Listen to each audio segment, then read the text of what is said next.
Hello, welcome to the ambition of study life. Ambition of study life में आपका स्वागत है। शुरू करते हैं 7 मार्च 2026 के डेली करंट अफेयर्स। तो कल की क्विज का जो क्वेश्चन था वो था आपका 4 मार्च 2026 को भारतीय भूवैज्ञानिक सर्वेक्षण का कौन सा स्थापना दिवस मनाया गया? 146वां, 156वां, 176वां या 186वां? तो कौन सा मनाया गया? 176वां स्थापना दिवस मनाया गया। तो भारतीय भूविज्ञान सर्वेक्षण GSI geological survey of India आज अपना 176वां स्थापना दिवस मना रहा है। हैदराबाद में आयोजित एक समारोह को संबोधित करते हुए अतिरिक्त महानिदेशक क्षेत्रीय दक्षिणी क्षेत्र के प्रमुख विजय वी मुकुल ने खनिज अन्वेषण और भूविज्ञान अनुसंधान में GSI की उपलब्धियों की सराहना की। ठीक है, आज की क्विज का पहला क्वेश्चन है वो है आपका 6 मार्च 2026 को किस देश का 69वां स्वतंत्रता दिवस मनाया गया? मोनाको, ग्रीस, स्पेन और घाना। तो किस देश का बनाया गया? घाना का। हाल ही में किस देश का? घाना का स्थापना दिवस मनाया गया। कब? 6 मार्च 2026 को। हाल ही फिलहाल में 3 स्थापना दिवस और याद रखने हैं आपको। श्रीलंका का स्थापना दिवस कब मनाया जाता है? श्रीलंका का स्थापना दिवस जो कि हाल ही में 4 फरवरी को मनाया गया श्रीलंका का स्थापना दिवस। इसके अलावा किस देश का? गाम्बिया देश का जो स्थापना दिवस है कब मनाया गया? 18 फरवरी को। कितने तारीख को मनाया गया? 18 फरवरी को मनाया गया। और एक और देश था कौन सा? कोसोवो। कौन सा? कोसोवो देश के स्थापना दिवस कब मनाया गया? 17 फरवरी को। कितने तारीख को? 17 फरवरी को। तो 6 मार्च 2026 को घाना ने अपना 69वां स्वतंत्रता दिवस मनाया। 1957 में ब्रिटिश शासन से आज़ादी मिलने की उपलब्धि में यह आयोजन किया गया और इस साल इसकी थीम जो रखी गई है बिल्डिंग प्रॉस्पेरिटी रेस्टोरिंग होप, यानी कि समृद्धि का निर्माण, आशा की बहाली की थीम के साथ जुबली हाउस में परेड और अन्य कार्यक्रम आयोजित किए गए। क्वेश्चन नंबर 2 देख लीजिए। HD दुआ कौन थे जिनका 88 साल की उम्र में निधन हो गया? राजनीतिक, राजदूत, कलेक्टर या लेखक? तो कौन थे? राजदूत थे। कौन थे? राजदूत, यानी कि वरिष्ठ पत्रकार और पूर्व सांसद पद्म भूषण HK दुआ का 88 साल की उम्र में निधन हो गया। ठीक है, और ये याद रखना है, ये द हिंदुस्तान टाइम्स के संपादक रहे, द इंडियन एक्सप्रेस के रहे, द ट्रिब्यून के रहे, द एडिटर इन चीफ के रहे, द टाइम्स ऑफ इंडिया के रहे।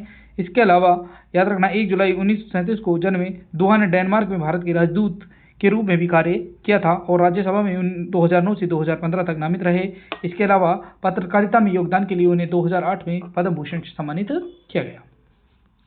क्वेश्चन नंबर 3, राष्ट्रीय दंत चिकित्सक दिवस हर साल किस दिन मनाया जाता है? 3 मार्च, 4 मार्च, 5 मार्च और 6 मार्च या 7 मार्च? तो कब मनाया जाता है? 6 मार्च को हर साल राष्ट्रीय दंत चिकित्सक दिवस मनाया जाता है। तो हर साल 6 मार्च को राष्ट्रीय दंत चिकित्सक दिवस मनाता है। ये दिन दंत चिकित्सकों के समर्पण, मेहनत और मौखिक स्वास्थ्य के प्रति जागरूकता बढ़ाने के लिए समर्पित है, जो हमारे दांतों को स्वस्थ रखने में अहम भूमिका निभाते हैं।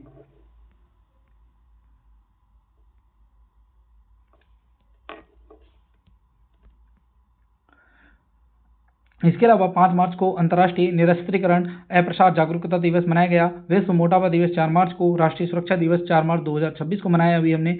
विश्व वन्य जीवन दिवस, वन्य जीव यानी कि वर्ल्ड वाइल्ड लाइफ डे हमने 3 मार्च को मनाया है और विश्व श्रवण दिवस हमने 3 मार्च को मनाया है। नेशनल रीड अक्रॉस डे हमने 2 मार्च को मनाया और विश्व नागरिक सुरक्षा दिवस 1 मार्च 2026 को मनाया। जीरो डिस्क्रिमिनेशन डे यानी कि शून्य भेदभाव दिवस भी हमने 1 मार्च को मनाया।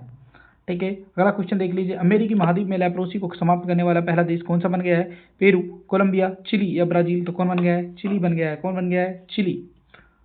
तो हाल ही में 2026 में वर्ल्ड हेल्थ ऑर्गेनाइजेशन ने अनाउंस किया कि चिली अमेरिका का पहला देश है जिसने लेप्रोसी को पब्लिक हेल्थ प्रॉब्लम के तौर पर बिल्कुल ही समाप्त कर दिया है। देश ने 95% से ज़्यादा का हाई ट्रीटमेंट पूरा करने का रेट बनाए रखा।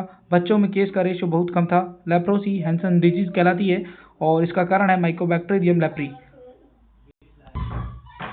नेक्स्ट क्वेश्चन देखिए। नेक्स्ट है, ग्रामीण महिला और युवा उद्यमिता में तेजी लाने के लिए किस राज्य ने 12.66 करोड़ रुपए का चैलेंज फंड लॉन्च किया है? आंध्र प्रदेश, केरल, तेलंगाना या असम? तो किसने किया है? तो ये किया है अभी हाल ही में तेलंगाना सरकार ने।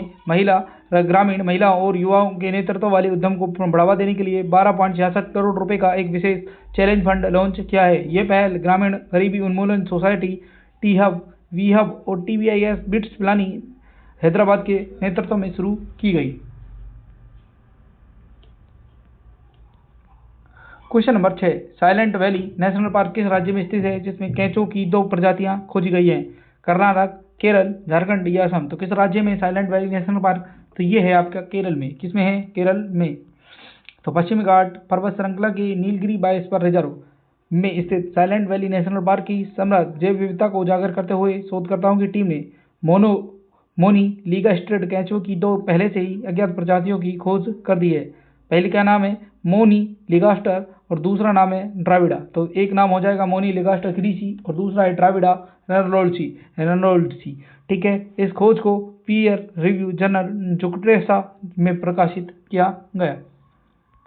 क्वेश्चन नंबर 7, हाल ही में मार्च 2026 में नीति आयोग ने भारत के आकांक्षी जिलों और ब्लॉकों में पोषण और स्वास्थ्य परिणामों को मजबूत करने के लिए किसके साथ एक आशय पत्र पर हस्ताक्षर किए? यूनेस्को, यूनिसेफ, WEF और FAO। तो किसके साथ कर रहे हैं? यूनिसेफ के साथ। किसके साथ? यूनिसेफ के साथ। तो नीति आयोग और यूनिसेफ इंडिया ने 5 मार्च 2026 को स्टेटमेंट ऑफ इंटेंट यानी कि SOI पर हस्ताक्षर कर दिए। इनका जो उद्देश्य है वो कम सुविधाओं वाले इलाकों में माँ और बच्चे को न्यूट्रिशन की कोशिशों को तेज किया जाना है। ये पार्टनरशिप, टेक्निकल सपोर्ट और सिस्टम को मजबूत करके एस्पिरेशनल डिस्ट्रिक्ट, आकांक्षी जिलों और आकांक्षी ब्लॉक में हेल्थ को मजबूत बनाने का फोकस करती है। ठीक है, क्वेश्चन नंबर 8 क्या कहते हैं? किस देश में स्थित स्मोलियन म्यूजियम में संत तिरुमंगाई अलवार की 16वीं सदी की एक कांसे की मूर्ति लौटाने की घोषणा की है? अमेरिका, ऑस्ट्रेलिया, दक्षिण अफ्रीका या इंग्लैंड? तो किसने की है? इंग्लैंड वालों ने। किसने की है? इंग्लैंड। तो हाल ही में ऑक्सफोर्ड विश्वविद्यालय के स्मोलियन संग्रहालय में संत तिरुमलाई अलवार की 16वीं सदी की कांस्य प्रतिमा को भारत को लौटा दिया गया है। ये प्रतिमा तमिलनाडु के थाड़ीकोम्बू स्थित सोनराजा पेरुमल मंदिर में वापस लगाई जाएगी। क्वेश्चन नंबर 9, किस राज्य सरकार ने हर स्टार्ट के 5वें बैच को लॉन्च किया और महिला एंटरप्रेन्योर्स को मजबूत बनाने R&D क्षेत्र में बढ़ावा देने के लिए एक नए रिसर्च पार्क का उद्घाटन किया है? गुजरात सरकार, मध्य प्रदेश, उत्तर प्रदेश या राजस्थान? तो किसने कर दिया है? गुजरात सरकार। तो हाल ही में गुजरात के मुख्यमंत्री भूपेंद्र पटेल ने 5 मार्च 2026 को हरस्टार्ट पहल का 5वां बेंच लॉन्च किया और एक state of the art research का उद्घाटन किया। हरस्टार्ट एक फ्लैगशिप प्लेटफॉर्म है जिसके खास तौर पर मेंटरिंग, फंडिंग और मार्केट लिंकेज के जरिए महिलाओं के स्टार्टअप को सपोर्ट करने और तेजी लाने के लिए डिजाइन किया गया है। यह पहल महिला एंटरप्रेन्योर्स के लिए equity free grant, seed funding, dedicated coworking space प्रदान करती है। ठीक है, क्वेश्चन नंबर 10, आने वाली जनगणना 2027 के लिए केंद्रीय गृह मंत्री अमित शाह ने जो 2 ऑफिशियल मैस्कॉट लॉन्च किए उनके नाम क्या रखे हैं? प्रगति, विकास, जनक, A और B दोनों। तो क्या रखे हैं? प्रगति और विकास। क्या रखे हैं? प्रगति और विकास, यानी कि A और B दोनों। तो केंद्रीय गृह मंत्री अमित शाह ने 5 मार्च 2026 को नई दिल्ली में जनगणना 2027 के लिए डिजिटल टूल्स और मैस्कॉट का सॉफ्ट लॉन्च किया। प्रगति महिला जो तरक्की और एक साथ लेकर चलने की निशानी है और विकास पुरुष जो विकास और ताकत की निशानी है। जनगणना 2027 1931 के बाद पहली पूरी तरह डिजिटल जनगणना है और ये digital tools, self enumeration portal, real time data capture और जियो टैगिंग के जरिए जारी होगी। इसके अलावा आपको याद रखना है भारत में पहली बार जो जनगणना है वो 1872 में लॉर्ड मेयो के समय हुई और सिंक्रोनस जनगणना लगातार 1881 से शुरू हुई थी।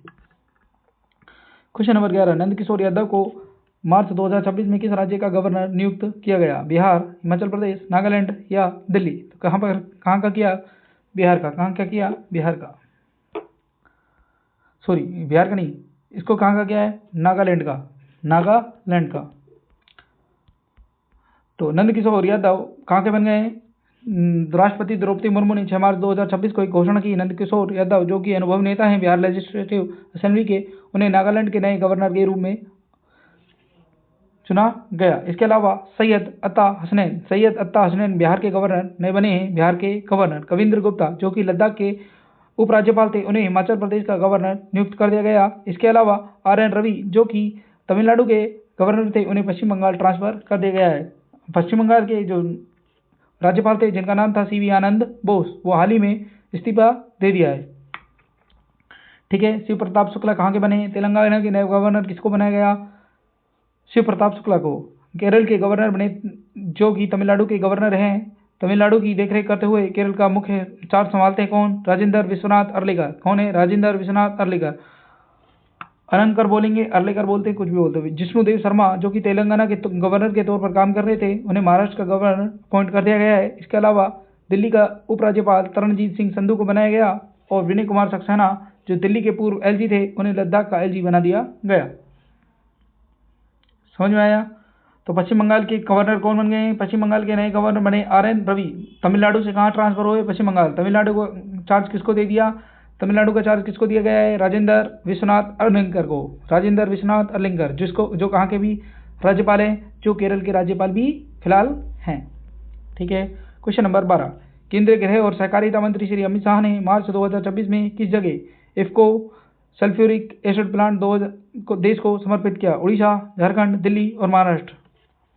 तो कहाँ पर कर दिया है? तो ये कर दिया है पारादीप, उड़ीसा। पारादीप, उड़ीसा। तो 6 मार्च 2026 को पारादीप में इफ्को यूनिट में सल्फ्यूरिक एसिड प्लांट को समर्पित किया।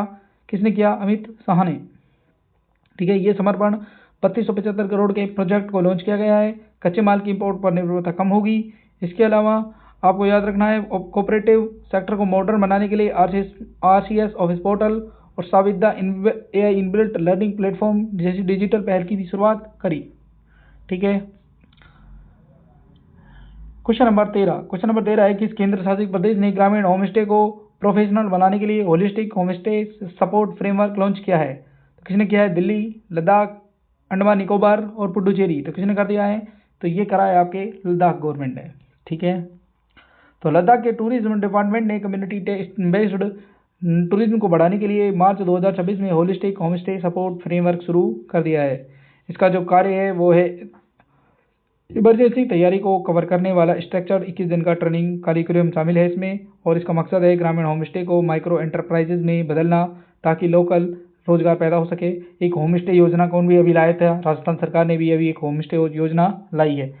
ठीक है। इसके अलावा अगला क्वेश्चन है, देश की सांस्कृतिक विरासत को बढ़ाने के लिए उस तक पहुंच को आसान बनाने के लिए इंडियन कल्चर पोर्टल असल में किस वर्ष शुरू किया गया था? 2015, 17, 2019 या 2025? तो कब शुरू किया गया था? 2019 में। कब किया गया था? 2019 में इंडियन कल्चर पोर्टल को असल में 2019 में शुरू किया गया था। और अब इंडियन कल्चर पोर्टल 2.0 लॉन्च किया है 5 मार्च 2026 को संस्कृति मंत्रालय के सेक्रेटरी विवेक कुमार अग्रवाल ने। ठीक है। इसका उद्देश्य पूरे देश भर में अलग अलग म्यूजियम, लाइब्रेरी और आर्काइव से डिजिटल कंटेंट को एक ही इंटरफेस में इकट्ठा करना माना गया है। ठीक है। क्वेश्चन नंबर 15 देखिए, भारतीय रिजर्व बैंक ने भारत का दूसरा सुरक्षित डेटा सेंटर किस राज्य में लॉन्च किया है? उड़ीसा, झारखंड, दिल्ली, महाराष्ट्र। तो कहाँ पर क्या है? उड़ीसा के अंदर क्या है? उड़ीसा के कौन से शहर में? भुवनेश्वर में। तो भारतीय रिजर्व बैंक ने अपना दूसरा अत्याधुनिक डेटा सेंटर उड़ीसा के भुवनेश्वर में शुरू किया। ये केंद्र खोर्धा के इन्फो वैली में शुरू करना परिसर में स्थित है, जिससे मुद्रा प्रबंधन डिजिटल भुगतान प्रणाली को अधिक सुरक्षित और निर्बाध बनाने के लिए बनाया गया है। इसके अलावा आज का जो क्वेश्चन है जिसका आंसर आपको कमेंट बॉक्स में कमेंट करके बताना है, बीजू पटनायक किस राज्य के पूर्व मुख्यमंत्री थे जिनकी 110वीं जयंती 5 मार्च 2026 को मनाई गई? उड़ीसा, झारखंड, दिल्ली और महाराष्ट्र। तो कौन से थे? इसका आंसर आपको कमेंट बॉक्स में कमेंट कर बताना है। और तो ये थी आज की आपकी करंट अफेयर्स। आई होप आपको अच्छी लगी होगी। चैनल को लाइक करें, सब्सक्राइब करें, शेयर करें और हमारे टेलीग्राम चैनल को ज्वाइन कर लें। तब तक के लिए मिलते हैं अपन नेक्स्ट वीडियो में। धन्यवाद।